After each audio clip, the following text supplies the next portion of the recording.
Hey guys, welcome to the Daily Word Bible Study, a plain and simple book by book, chapter by chapter, and verse by verse study through the entire Bible. Currently, we are in the Gospel of John, and we are in chapter 1. And boy, what a revelation this is as John's genealogy takes us back in eternity past to the very beginning God, but what you will see. In other words, you go back in eternity past as far as it is possible to travel in the past. You would run into God because God is the beginning. Excuse me, God is the beginning. But then he says, in the beginning was the Word. So what you would see is not the essence of God, but the revelation, excuse me, the manifestation, the revelation of God. Or as Colossians says, he is the image of the invisible God. So you would see God. The Word.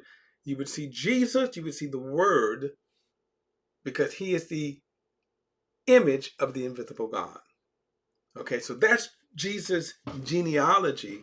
And in revealing this genealogy, he reveals the very nature of Jesus, which is the divine God. Now, we talked about the Trinity, and there's much debate over the Trinity.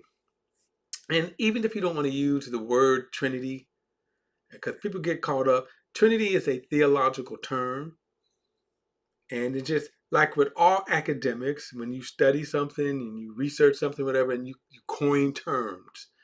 Okay, that's all that is. But the meaning, okay, of the Trinity is what's sound, because it basically said, okay, so how do we describe, how do we explain then the nature of Jesus? How do we explain that? Well, the nature of Jesus can be explained, and this is how they explain it, that we have one God, and that Jesus, God and the Holy Spirit, are one God, one in the same God, one in essence, one in nature, but revealed in three persons. And the persons are identities, separate identities, yet and aware of their unique identities within the Godhead. I know that's a lot to take. And so as we are studying this, then the John is giving us, this is how you would conclude when you put all of these scriptures that describe Jesus. So Colossians 1, he is the image of the invisible God. John said in the beginning was the Word. All things were created by him. Colossians said that all things were created by him and for him. So all of these explain. That's all, it's a revelation. And so when you put that together, that's when you would say that the persons of the Godhead revealed. Okay, and if you don't want to abide by that, fine. But you still got to explain what we are explaining in John. Okay, uh, in John, how do you then you have to explain this, right? In the beginning was the Word, and the Word was with God, and the Word was God. So in the beginning was the Word, and the Word was with God, and then the Word was God. He was with God, and notice he was with God in the beginning, and then all things were created through him, and apart from him, not one thing that was created that has been created. So if you say Jesus is not God, then you have to explain why Genesis 1 says, in the beginning, God created the heavens and the earth. Isaiah, passage in Isaiah that says that I am God, there is no one beside me, and yet we see this revelation here of the Word. So this, again, this is the genealogy of Jesus, tracing all the way back to his very nature as God. Okay. All right, so in the beginning was the Word, and the Word was with God, and the Word was God. He was with God in the beginning. All things were created through him, and apart from him, not one thing was created that has been created. Now look at this, part of his nature. Verse 4, life was in him, and that life was the light of men. That light shines in the darkness, yet the darkness did not overcome him. So down here, these first 5 verses give us the very nature of Jesus in this genealogy. That's really what this is, John's genealogy. And so he says, life was in him. Now, this is going to be a very astonishing revelation when we get, as we read in verse 14, that, the Word became flesh. And this is why we say that when you look at now the Word become flesh, you see that the Word, Jesus, was 100% man, yet at the same time 100% God. I'll get more into the modalism theology when we get to verse 14. Okay, I'll revisit that. So, all right. So, in him was life, and in that life was the light of men. So and that light shines in the darkness, and yet the darkness did not overcome it. Now, verse 6 says, there was a man named John who was sent from God, and he came as a witness to testify about the light, so that all might believe through him. Now, notice this phrase so that all might believe through him. Now, there's some things that we're going to inadvertently tackle. One would be Calvinism.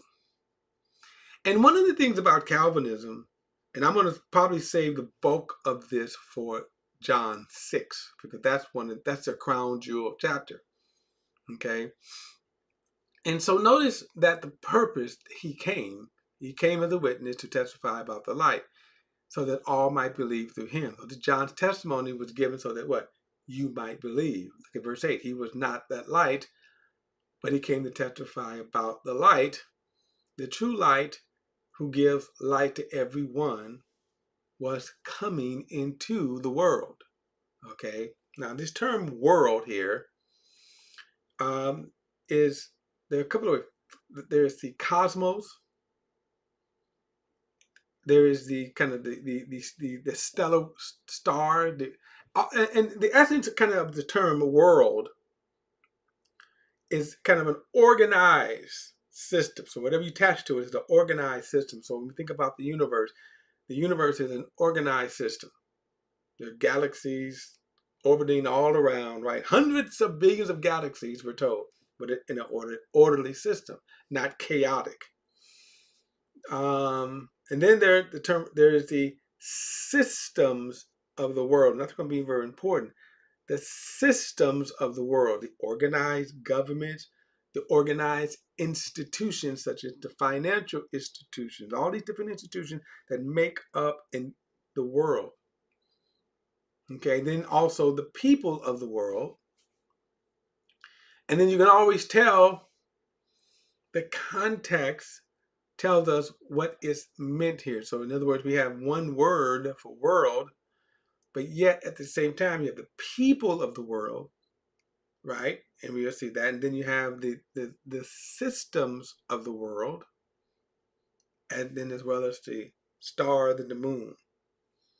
And again, the context will tell us what he means. Now you may think why I'm kind of emphasizing that is because there are people that try to confuse you, Calvinists, about what the term world means. Okay.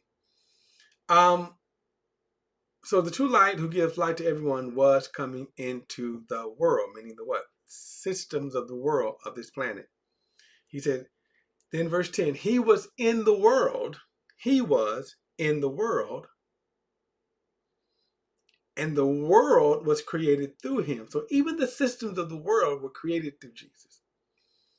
He says he was in the world, and the world was created through him, yet the world did not recognize him. Now again, at this point of reading, you kind of we haven't gotten to the place of why he's saying this, because remember, he's going to say that the Word took upon flesh. So what was interesting about Jesus' journey in the world was that when you saw him, you did not see the creator of the universe. You saw an average man, basically an average man. You know, he wasn't strikingly handsome, and he certainly wasn't strikingly ugly. He was just an average man. So the world, when you saw him, you didn't see as these goofy pictures would say, that the halos and these goofy artist renditions. That's not what you see. And the music did not play. Oh,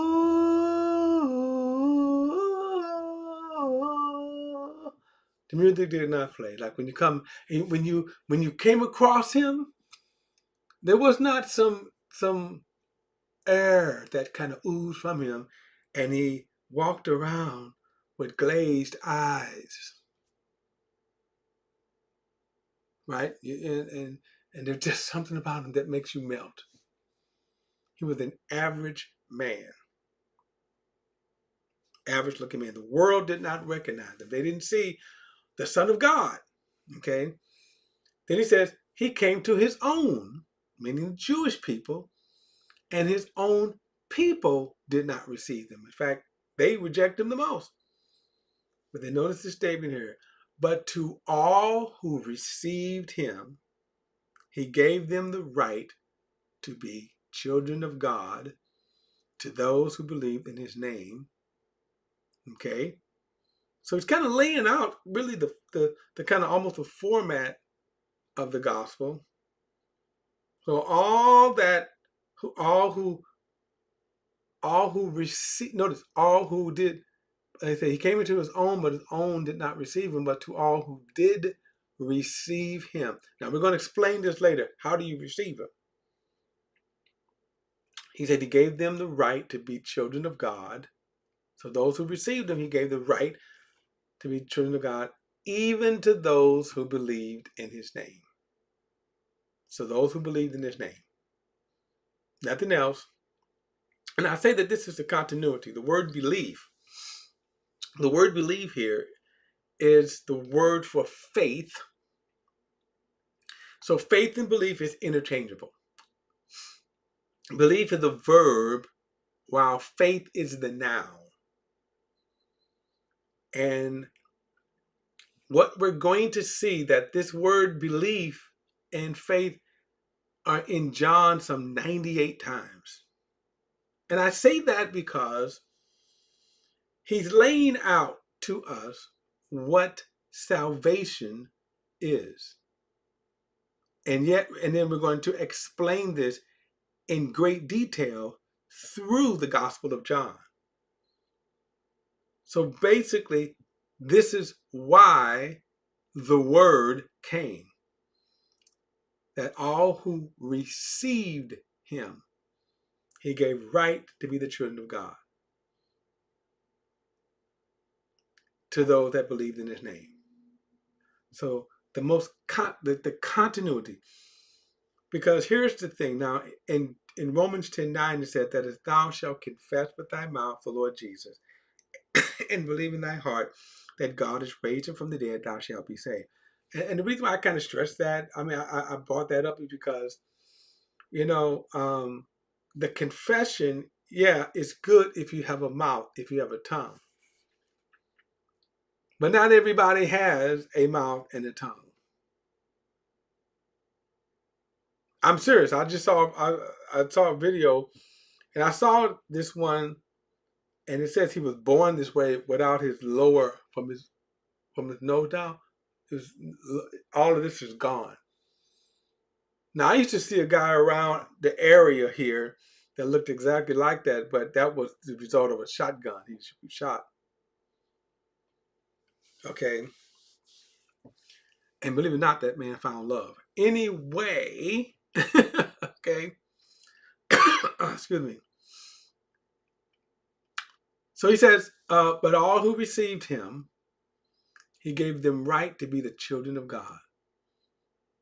And so right here, John is giving us some revelation that we are more than just saved. Notice, he gave them right to be children of God to those who believe in his name. Notice, he didn't say baptize in water. He didn't say live right. He didn't say join the right church, attend church every Sunday, but those who believe. And the word faith and believe is to believe, to be persuaded by, to those who believe. That in terms of faith. Again, and then believe is the action. I believe, I have faith, I'm persuaded by the gospel. He gave them right to be children of God to those who believe in his name. Look at the next verse here, 13. Who were born not of blood, nor of the will of flesh, or of the will of man, but of God. But of God. So those who were born not of the will of flesh, not of the will of flesh, nor the will of man. Now, we're going to see later on the will of flesh would be all of your human efforts, your endeavors to get to God.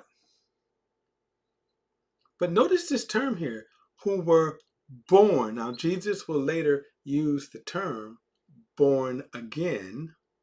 Okay, he will use the term born again. So we'll get into that in chapter 3, obviously. But who were born. And the reason why this is important here, there is a debate. There is a debate, and the debate is generally called once saved, always saved. Now, and I'll get into more of this further down about religion. And again, so obviously I'm going to spend a little time in these first 18 verses. I think it's important because right here he lays out the plan of salvation. And what I often ask is when I debate people who do not believe or believe that you can lose your salvation. Okay, now get this. If you believe you can lose your salvation, so now you have to say that one, were you ever born, right, of him and became a child of God? Or are you on probation? See, I asked the question, what happens to you when you get saved? What happens to you when you get saved? And to some people, they're really not saved. That they are hoping that if they're good enough between the time they join church or whatever their version is getting saved, because they really don't believe they're saved, that they believe they're kind of on probation, and that they hope if I'm good enough, which I hope to be good enough, and as you had some people say, I'm just trying to make heaven my home. I want to be in the number when the saints go marching in. But what happens? What about this right here? Look at verse 12 again. For all who did receive him, he gave them right to be children of God to those who believe in the name, who were born. So again, we're born. See, there's something that happens. And when I ask people, what happens to you when you get saved? They never answer this, that I'm born of God, that I'm born of God and become a child of God. They never answer this. That it is always some kind of works that you have to do. And I'm going to get to that later, but I'm going to explore that more. But John just laid it out for us in the nutshell. And then we're going to get more detail as we move through John and hear Jesus' own words. All right, guys, don't forget to like and share this video and subscribe to BP the Bible Perspective. And as always, if you have a thought or comment, add it to the comments section below. All comments are welcome, and I'll see you in the next study.